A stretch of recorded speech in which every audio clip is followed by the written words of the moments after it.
Hello, my name's Tim Shoebridge. In this video I'm going to be giving you my initial thoughts on this, the Behringer POLY D.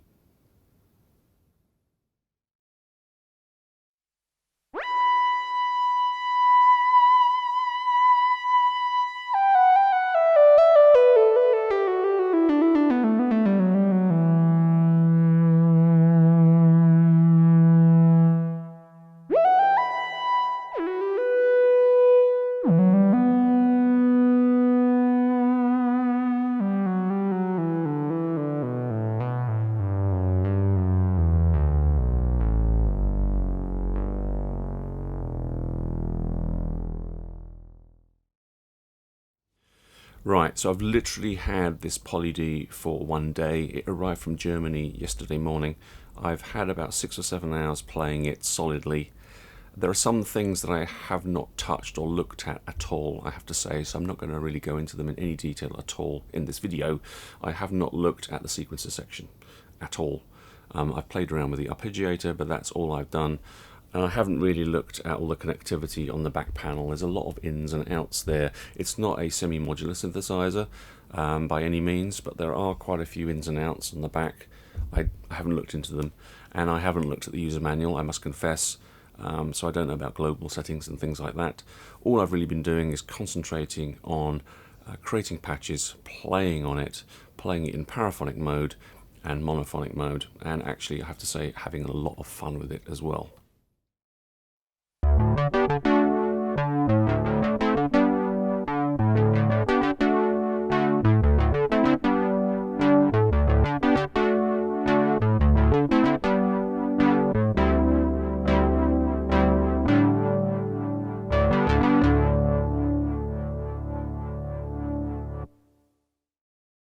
Now, my initial impressions when I got this thing out of its box was how heavy it was. Really quite heavy for a synth of this size. And now I've got it here on my stand. I can really see why it's so heavy. I mean, just look at the thickness of the end cheeks here. They're wider than my finger. It's made of solid wood, solid metal. There's nothing cheap here. There's no plastic. In terms of the case itself, it's very well put together, it seems to me. Controls are very firm and positive, how you'd want them to be. There's no wobble at all. It seems to be very well made. There's nothing cheap about it at all, apart from, I'd say, maybe the keybed itself. I've got the DeepMind 6, and it feels like the keybed is very similar, probably the same one. It's a little bit clacky.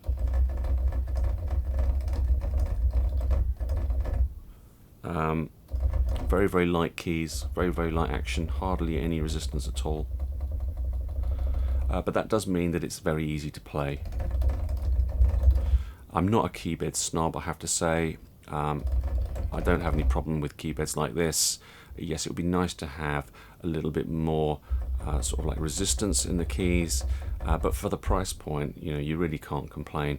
I've got a couple of synthesizers that date back to the 80s, and the keybeds on those synths was pretty poor by today's standards, I have to say. So this is perfectly fine.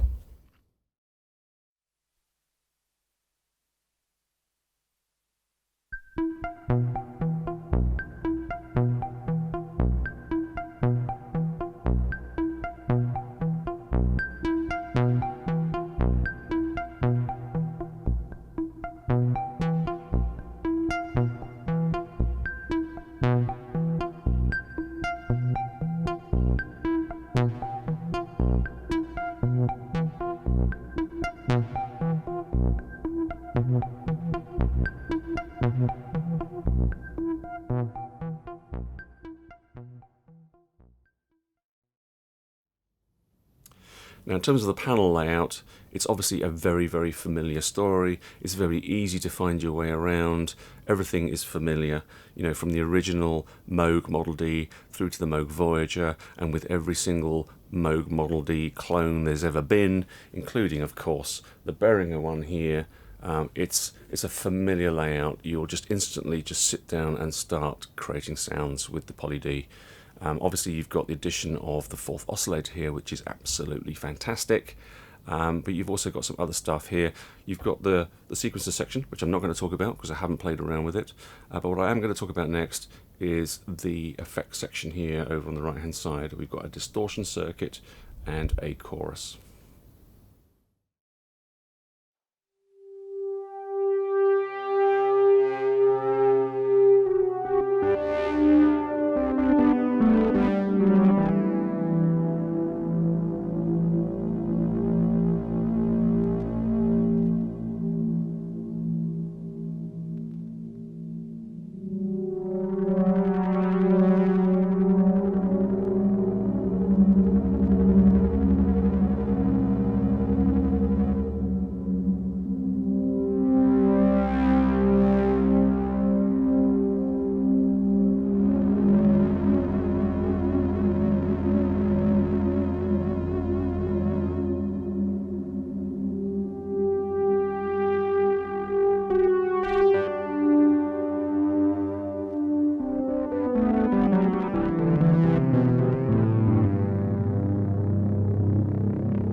So that was just an example of the distortion circuit, a little bit of noodling with that.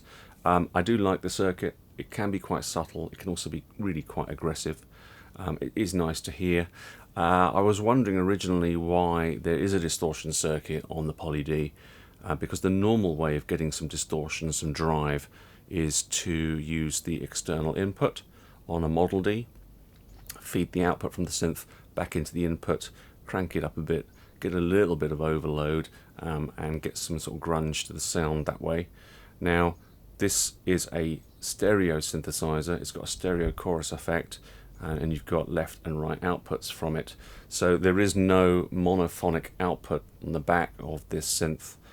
So there's no way of actually taking a monophonic output into the external input and doing the drive that way.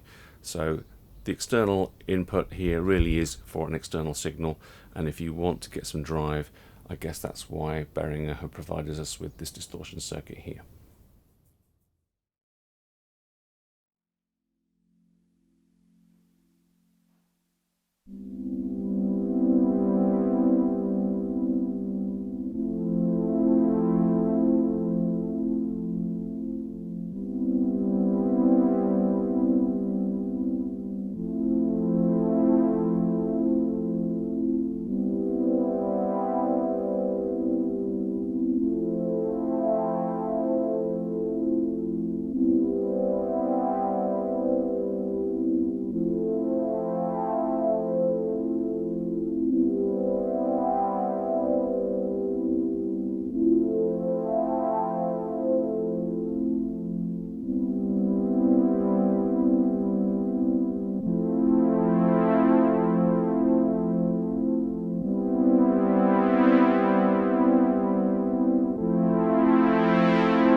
Now onto the chorus. It's a little bit conspicuous having these square yellow buttons on it, whereas there aren't any anywhere else on the synth, and there are no sort of like potentiometers. There's no sort of like, you know, mix control or anything like that, which I think is a shame, because with the chorus it's either on or it's off, and that's it. Now you do get a chorus number 1, you do get a chorus number 2, and then you can have them both together if you want. Now I really do like the sound of chorus number 1, so it really works best with ambient kind of sounds. Here's a little pad.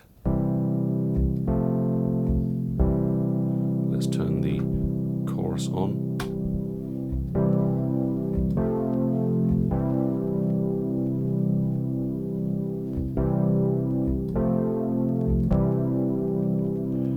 I don't know if you can hear that crackle. There's a crackle in the right hand channel, and it is this chorus circuit. Sometimes I can turn it on and I don't get it, sometimes I do.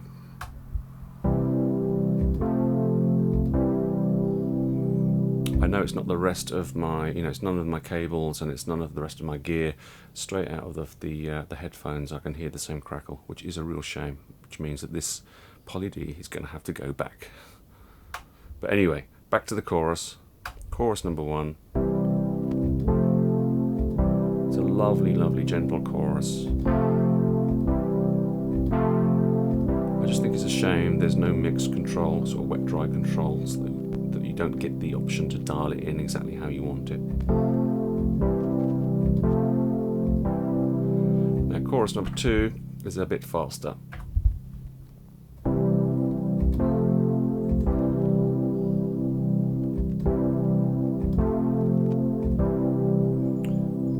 not 100% convinced how often I would use it, if I'm honest. It's a little wobbly. And then you can put the two together, but when you do that,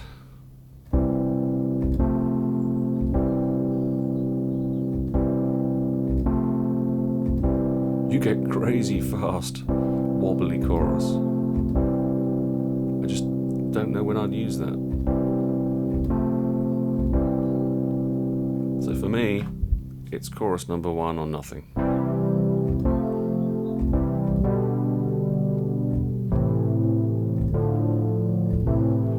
Obviously, we've all got outboard effects, or the ability to have outboard effects if we want. There's lots of guitar pedal effects that you can use that are really quite cheap. And obviously, you've got add-ins to your DAW. So to have effects on a synthesizer is really not essential at all, but it is nice to have it on the Poly D. It's nice to have it just within reach with a flick of a switch. And it is a really nice sounding chorus. I do like it a lot.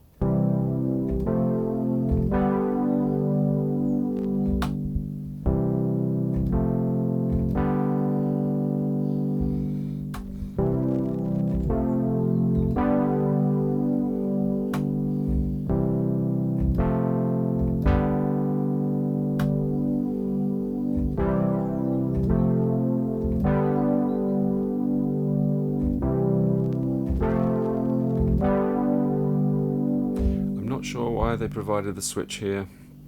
I don't know if there's some sort of background noise coming from the circuit, so it's good to be able to isolate it. All the oscillators you can isolate, the distortion circuit you can isolate as well, so it's not a bad idea to have it here.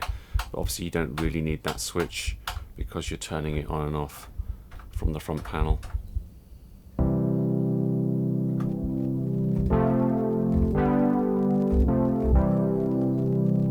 Crackle.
One thing I'd just like to cover with the Poly D is the different playing modes.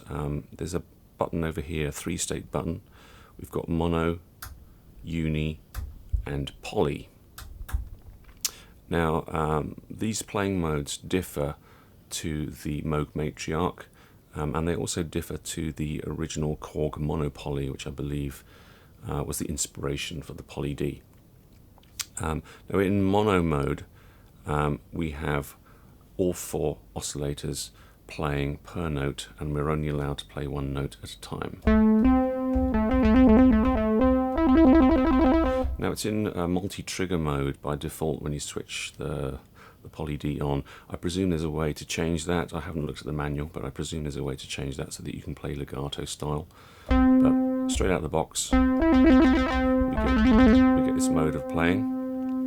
I'm just going to put my hand here, cast a shadow, so you can see these 4 LEDs here against each of the oscillators to see that they are getting triggered. These LEDs are a really good idea, and actually I would really have liked the Moog Matriarch to have them.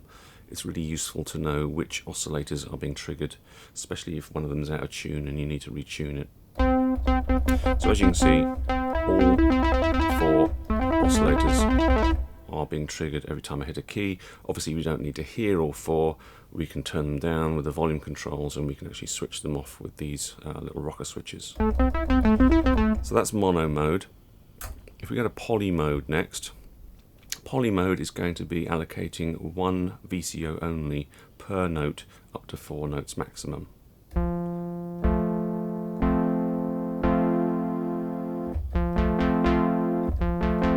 But as you can hear there, because this is a paraphonic synthesizer, each time I press a note, a subsequent note, the envelopes are getting re-triggered each time.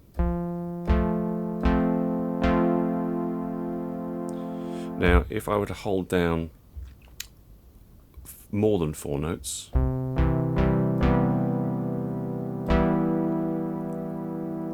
every time I let go of one of those notes now, double triggering, and this is just a feature of paraphonic synthesizers. Whereas if I've got 4 notes or less held down and I let go of one of them, you don't get that double triggering. You only get the triggering of all the notes when I held it down.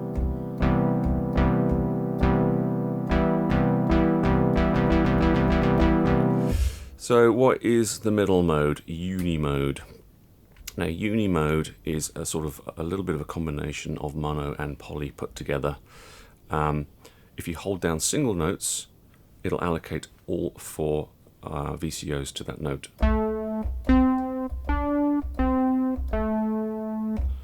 If we hold down 2 notes at a time, you can't see there because there are all the LEDs are lit, but as soon as I take one of the notes off, you'll see that 2 of the LEDs go off.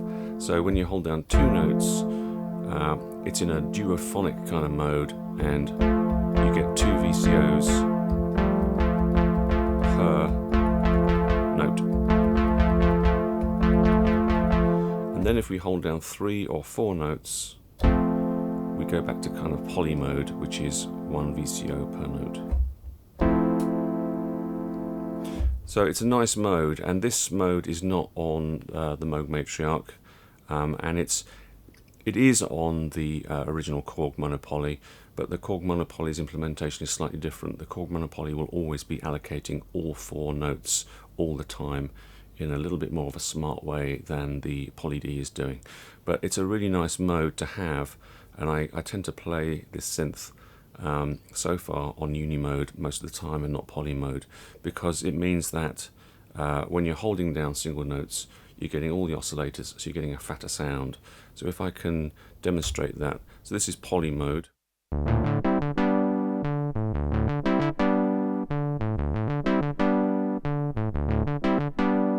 And then this is uni.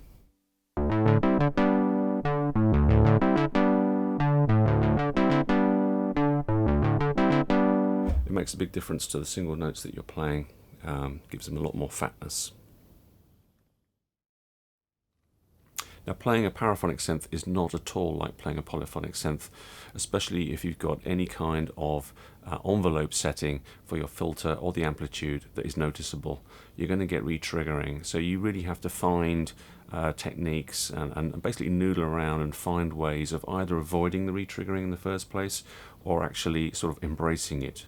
And you can get some really quite nice effects by embracing the re-triggering that goes on.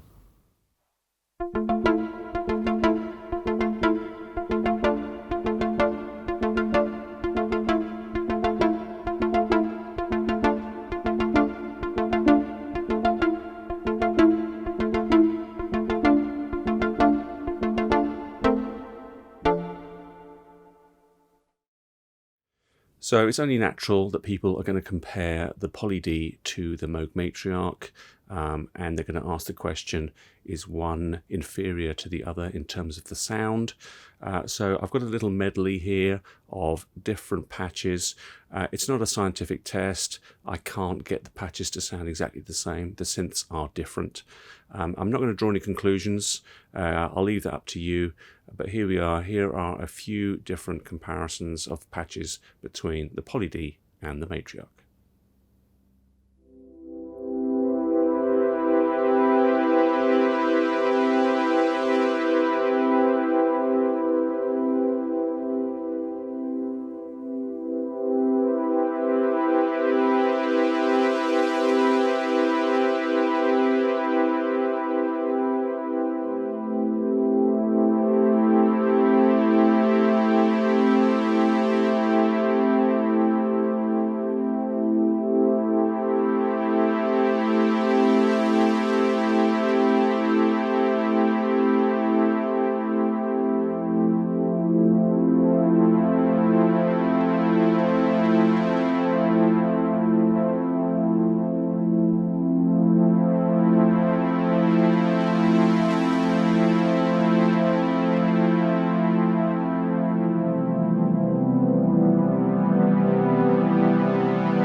So there's just one more thing I wanted to show you before we close the video and I come up with my sort of summary. And it's this thing here. It's a piece of software. It's called the Behringer Synth Tool. It's for the Poly D, but also it supports some of their other synthesizers as well. Well, maybe all of them by now, I don't know. But it's a way of very nicely, simply changing the global settings on the synth, and you can also restore them as well if you want. You know, you've got control over all the normal things you'd expect, like the MIDI ins and outs, key priority. Yes, you can turn off the multi-trigger that's on by default. You've got settings over the velocity, clock source, and other synchronization aspects, and whether the sequencer and the arpeggiator and the MIDI clock come out over USB or the DIN sockets or both or none. you've got all just the basic general global setting changes. You'll also notice there a sequencer tab. I'm not going to show it to you here, but basically you get a sequencer editor, a piano roll style editor, where you can edit sequences, load them off of the synth, and then save them back to the synth. So that's very, very cool. And the other thing that you can do with this tool is to do updates to the firmware. So it's a really, really nice, simple interface, a great way of changing your global settings. Please, Moog, take note of this. This is what you need for your synthesizers. So that's it. That's all I just wanted to show you, the Behringer synth tool. Right, so that's really all I've got to cover in this particular video. As I said at the beginning, it is just an initial thoughts video. There are things about the synth that I haven't covered because I haven't used them. Maybe I'll cover those in another video another day. If I can summarize the Poly D in one word, it would be fantastic. I've had a huge amount of fun playing with it. It's a lovely synth. It's immediate. It's just all there on the controls, on the front panel. There's no menu diving. There's nothing hidden from you. You play with the controls and you create great sounds, and it does sound really, really good. Yes, it's a 4-note paraphonic, and that means, just like with the Moog Matriarch, that it covers an awful lot of scenarios. You can play wonderful fat leads with it, wonderful fat basses, and you've got chords, and you can play it like a traditional keyboard. Yes, you've got the repeating aspect of a paraphonic synth to deal with, but that's just the nature of paraphonic synthesizers. Having said that, I think that Behringer have missed an opportunity with just a few little things. I'd love the LFO to be able to sync to the MIDI clock and the sequencer. I think that would be really, really useful. And I also think that in terms of the little chorus section, it really could do with a mix control, a dry wet control, so that you can dial in the chorus as you want it. I think that's a missed opportunity. And also the chorus 1 plus chorus 2 together with that really weird combination sound. I think they missed an opportunity there to come up with something a little bit more usable, because I'm just never going to use that sound. It just sounds too weird to me. But that being said, I think that Behringer have done a very, very good job. It's a real instrument. It's a solid synthesizer. It's going to be a great addition to your home studio. I think that they've taken the best of the Model D clone that they already produced, and they've looked at the Korg Monopoly, and they've looked at how it's been implemented, and they've brought those two heritages together into something new, and I think they've done a really good job about it. It's not a cheap synth, and yes, I've got a problem with my particular one. I've got that crackle with the chorus, and I know that people that don't like Behringer products are going to have a field day in the comments section saying, you know what, you got what you paid for. Well, yes and no. At the end of the day, 2019 for me has been a bit of a tough year. I've bought quite a number of expensive top-of-the-range synthesizers, and they've all had problems, and I've got a bit sick of it, if I'm totally honest. I'm really hopeful that we'll buck this trend and we'll start to really test our products before we release them onto the public. It's really quite unnerving, the number of issues that I've had with expensive synthesizers that I bought. So this is not a Behringer problem, it's an industry problem, and it needs to be solved. But anyway, I just don't want to end on a negative note because I'm going on a rant. The Poly D, fantastic synthesizer, loads and loads of fun. I would really recommend that you check it out and take a good, long, hard look at it. That's it. That's all I wanted to say. Until the next video, as always, thank you very, very much for watching.